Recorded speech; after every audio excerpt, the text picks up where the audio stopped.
Тоҷикистонро аз 20 миллион доллар қарзи имтиёздор маҳрум карданд. Қарор буд Тоҷикистон аз Бунёди Субот ва Рушди Авроосиё, як созмони молиявии зери назорати Русия, ин миқдор қарзи имтиёздор дарёфт кунад.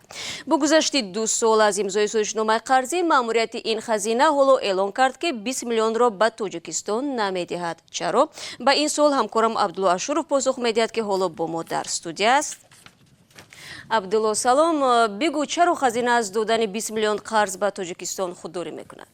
салом Шаҳло. Бунёди Субот ва Рушди Авроосиё мегӯяд ба далели иҷро нашудани чанд шарт аз сӯи Тоҷикистон ихтисоси 20 миллион доллар қарзро қатъ кардааст. маъмурияти хазинаи Субот ва Рушди Авроосиё барои ихтисоси 40 миллион доллар 2 сол пеш ба Тоҷикистон ризоят дода буд, аммо бар ивази 21 шарт, ки онро бояд кишвар иҷро кунад.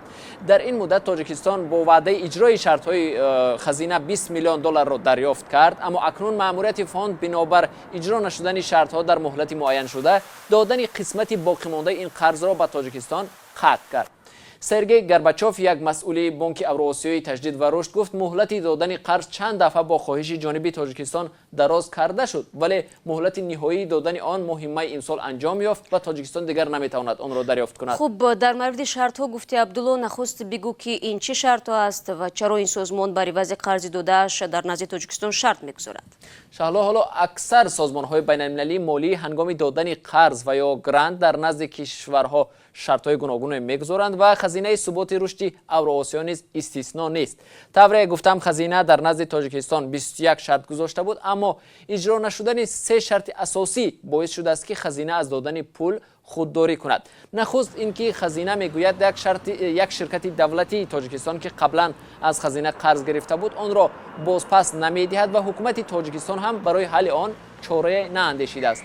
шарти дуввум, ки иҷро нашудааст, ин кам кардани фарқияти қурби расмӣ ва қурби бозории асъори хориҷӣ дар Тоҷикистон аст. хазина мегӯяд як муддат ин масъала ҳал шуд, аммо дубора фарқият дар бозори қурби расмӣ ва ғайрирасмӣ дар Тоҷикистон ба вуҷуд омад. хазина ҳамчунон аз Тоҷикистон хоста буд, ки дар мавриди суду зиёни аз андоз озод кардани бархе аз ширкатҳо ҳисобот пешкаш кунад, аммо Тоҷикистон дар иҷрои ин тарҳ низ таъхир кардааст. бинобар ин хазина аз додани 20 миллион қарз айни ҳол ба Тоҷикистон даст кашидааст. фаҳмод шуд. сипос Абдулло барои суҳбат.